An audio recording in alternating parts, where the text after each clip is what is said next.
వస్తే నాన్న 25 ఏళ్ళు. రెండూ సమానమైన నాన్న ఎందుకో వెనకబడ్డాడు. ఇంట్లో జీతం తీసుకోకుండా అమ్మ తన జీతం అంతా ఇంటికే ఖర్చు పెట్టు నాన్న. ఇద్దరి శ్రమ సమానమే అయినా నాన్న ఎందుకో వెనకబడ్డాడు. ఏది కావాలంటే అది వండిపెట్టు అమ్మ, ఏది కావాలంటే అది కొనిపెట్టు నాన్న.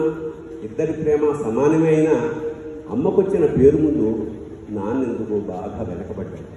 ఫోన్లోనూ అమ్మ పేరే, దెబ్బ తగిలినప్పుడు అమ్మ అని పిలవడమే, అవసరం వచ్చినప్పుడు తప్ప మిగతా అప్పుడు గుర్తురానందుకు నాన్న ఏమైనా బాధపడ్డా? ఇద్దరూ సమానమే అయినా పిల్లల ప్రేమను పొందడంలో తరతరాలుగా నాన్న ఎందుకో బాగా వెనకబడ్డాడు.